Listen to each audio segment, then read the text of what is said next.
So to add the trees, the first thing we need to determine is what nodes we want to apply the trees to. Obviously we don't want trees out here in the water. Now we could, but for this one we don't. So we only want to apply the trees to the land nodes. I'm not going to start them on this node. I don't want trees here, but I do want them from here back. And I'm going to go ahead and select this node as well so that I can show you what happens or how I fix trees that don't actually touch the ground. So decide the points where you want your trees and go to a top-down view. Sometimes it helps to rotate your camera so that you can get a straight line and select only the nodes you want. Once you have those nodes selected, go ahead and let the mouse button up. And now that you have the correct node selected, go ahead and click the Auto Generate Objects button again. And then we're going to click on the trees icon, that first icon. And for this park, I'm going to go ahead and add the Tulip Tree Medium. So I click on Tulip Tree Medium one time. And you can see that now added trees to the path segments that I had selected. It looks like I selected one too many path nodes there and I got trees out in the water, which I didn't want. But let me show you how that's fixed real quick. I'm going to go ahead and select only that node that the trees are applied to, which is this single node. And when I go into Auto Generated Objects, I can click the tulip tree and delete those. So if you get them where you don't want them, it's easy enough to delete those. Now the other change I want to make, and I'm going to have to go back and select those same nodes again,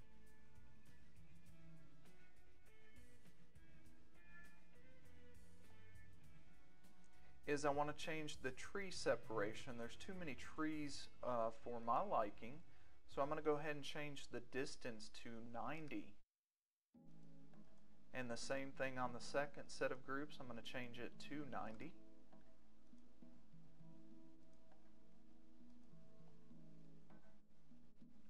So I like that a lot better. There's not as many trees, and it looks a little better to me than having all the trees, especially on a beachfront.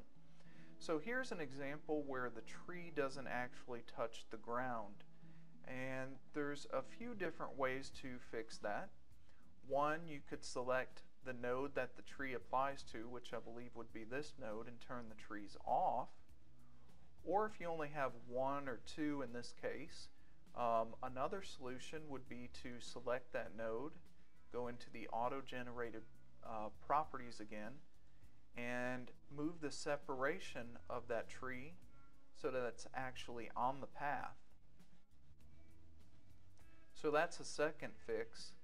A third fix would be just to add a bush underneath so that you can't see where the tree limb stops or the tree trunk. So I'm going to select a bush from the trees icon,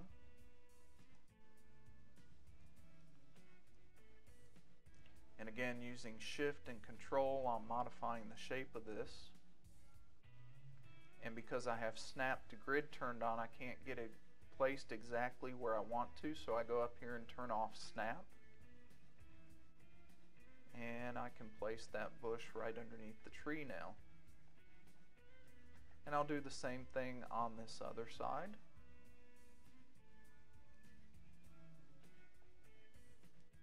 And it looks like I could do that here as well. I'll hold down Shift and lower the height of this bush. You want to be careful that you don't get the bushes popping up through your terrain or through your path. So that's a third way that you could fix those trees. No one would ever know that they didn't touch the ground there. You could turn them off, or you could move them onto the path.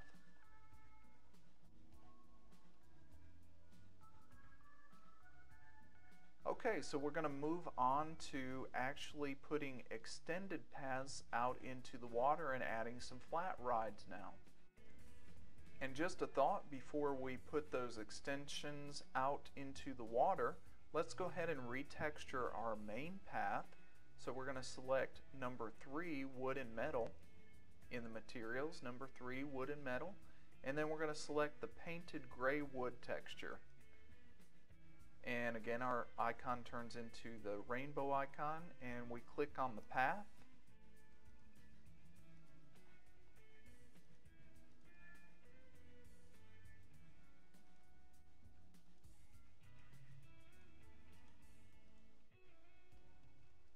Now again, a lot of flexibility. If I wanted to mix the path types, I could do that. But I'm going to go ahead and make them all painted gray. And the other trick I'm going to use, I'm going to press escape here to turn that off. I'm going to go up to the color palette and change the diffuse color to a dark gray. And then I'm going to click on the color palette icon and click on the path, and you can see how that changes my path color. And that's a little too dark, so I'm going to change it to the other gray. That looks good. So now we have a painted gray path with the brick wall, and we're ready to move on to adding these extension paths now. Okay, so to add the path out to the water, we're actually going to start in reverse, where we start the path out in the water and build backwards to the path. So to start that, we click on the Paths icon and then open up Paths Library and select Basic Path. This should hover a path over the water. Go ahead and hold down the Alt key and drag it in the direction you want the path to face, which would be towards the main path. Now, one trick to the path is if you place the first node close enough to the path you're trying to connect to, the second node will actually attempt to make a connection.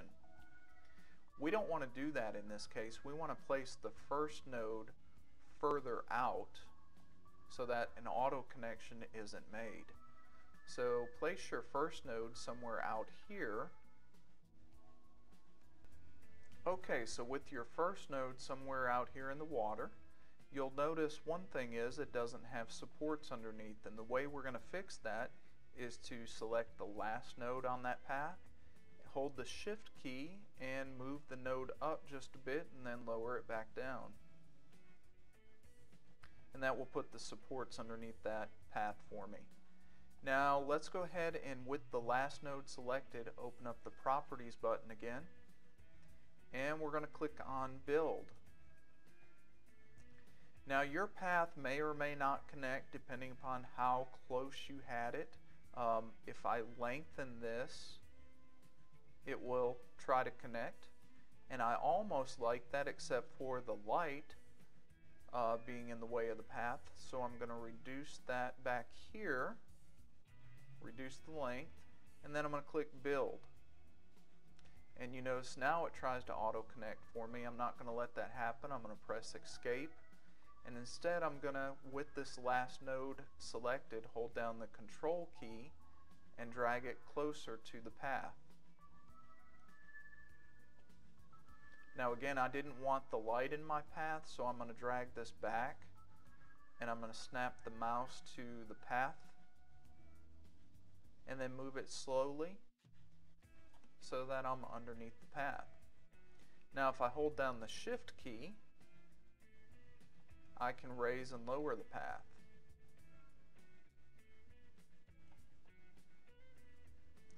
I just didn't want a big ledge there that somebody would trip on and fall in the water, so that looks good.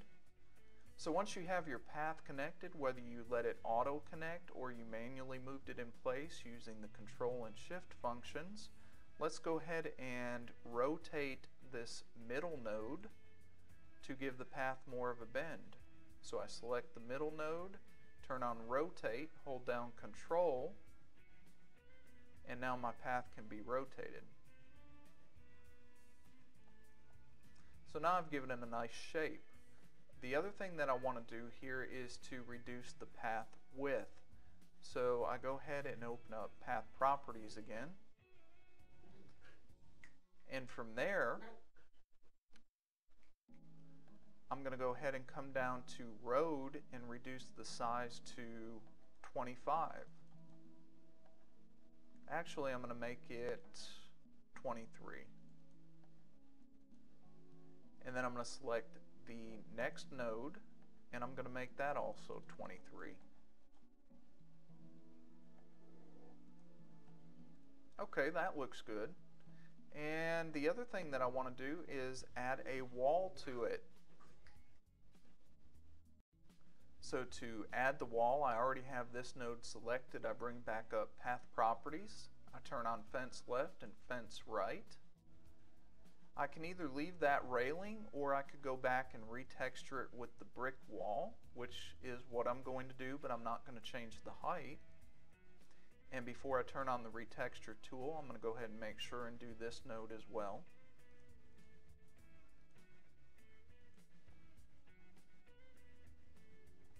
And then I go to number 3, Materials, Wood and Metal. Actually, it's number 1, Brick and Stone. And I choose gray brick. Now I have a nice brick wall that matches my main entrance. Now one thing is, you notice here that the brick wall overlaps the main path. There's a few different ways that I could fix that. First of all, I could apply a tree or a bush over that and hide that corner.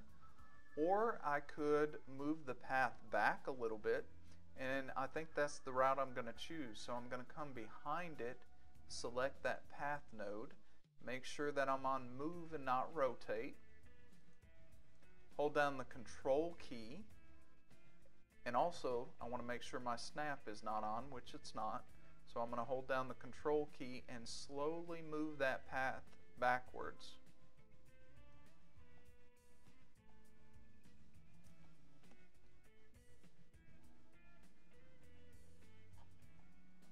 Okay, that's good enough for this example. You could make it perfect in your park or your next park if you needed to, but you get the idea of how to connect the path now. So let's go ahead and add a flat ride out here. We'll open up the Flat Rides button, and for this example we'll select the Cyclone. Now you're going to notice what happens is it places it under the water. You could either move it to land and then move it back out, or you could place it under the water, which is what I'm going to do here.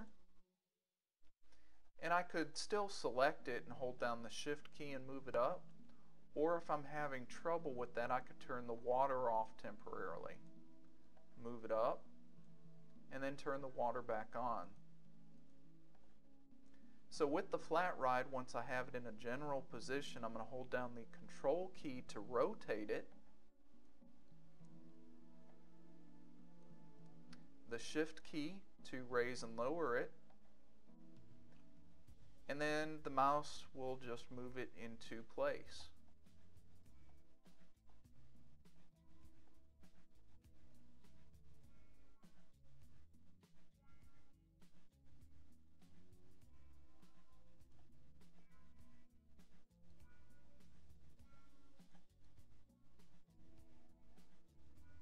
Okay, again, for this example, that's close enough. It doesn't have to be perfect.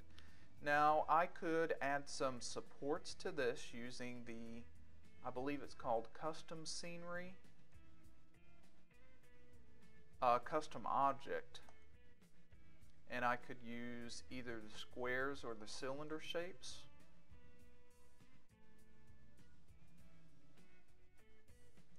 And you notice it's going to place it under the water, but that's okay. I'm going to place it here on the path.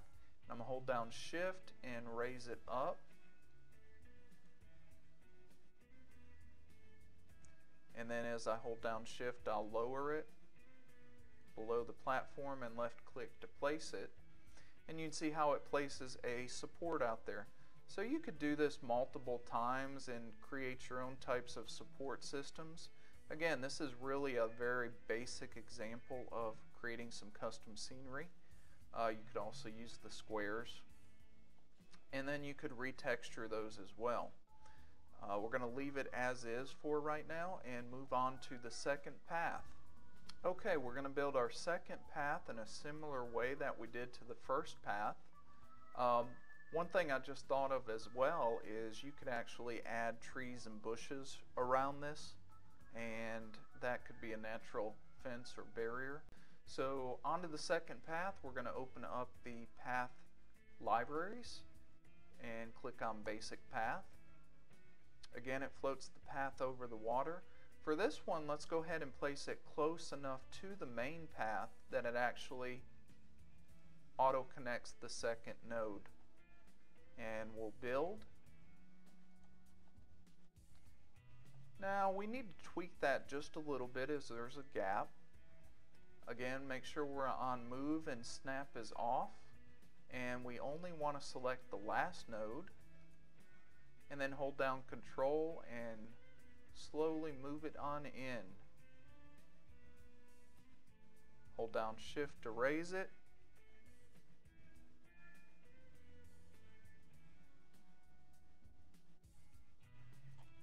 Okay, again, for this example, close enough, you can make your part perfect. We're going to place the Ferris wheel flat ride out here. So open up flat rides and let's choose the Ferris wheel. Again, this is going to place under the water. Remember, you could place it on land and move it out, turn the water off and place it. But in this case, it's high enough that I can just place it and then go back and select it, hold down Control to rotate it, and I'm looking to have the platform facing the path, and then Shift to raise it, and then I'm going to move it on in and lower it down. And what I'm trying to do is make it so that the end of the path lines up with the platform. Something like that. Looks like I could raise it just a bit more. That looks good. I could apply rails to this path as well.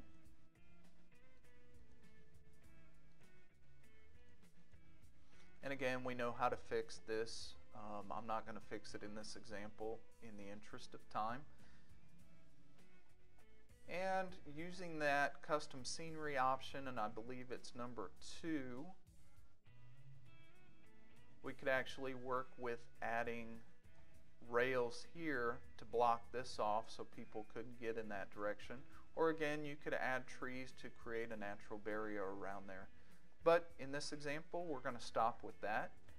And hopefully now you have 2 paths that connect to 2 flat rides, and your park looks similar to this. Okay, let's go ahead and add a texture to the ride pads real quick. We'll open up number 3 and apply the boardwalk texture.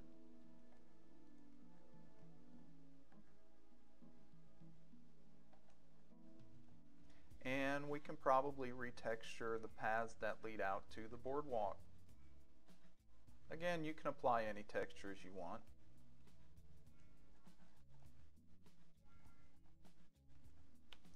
So a couple other things we need to do to make this look like the original video. One is we need to change the environment sky texture to Dawn Low Clouds Dynamic.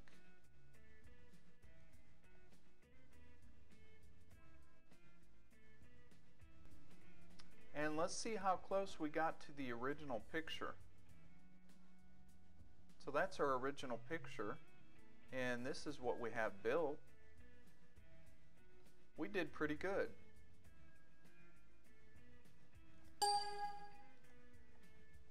Let's go ahead and talk about the water texture real quick. You notice how transparent it is. What we can do is go and open up the water tool, and we're going to change the water speed. You notice how quick the ripples are running by. I want to change that to 5 and watch what happens to the ripples. They slow down.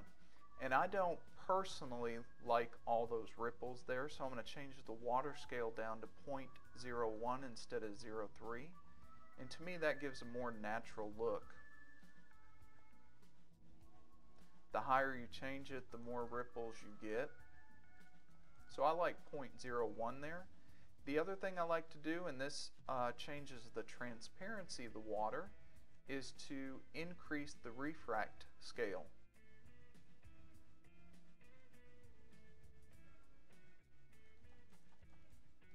50 is a good number. So now the water is not as transparent, the ripples are a little bigger, and it's moving a little slower. Now if you have frame rate issues with the water, a couple tricks you can do are to turn off reflect mesh and refract mesh. The water still looks pretty good. The water fog actually controls the color.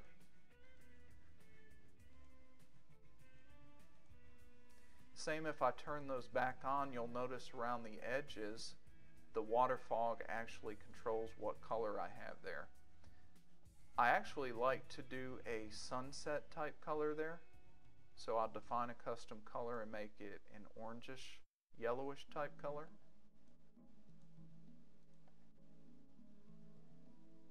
And I think that looks pretty good. So now that we got the water fixed and we got the sky moving through, let's put the rides in motion with the test button, and let's look back at our original picture.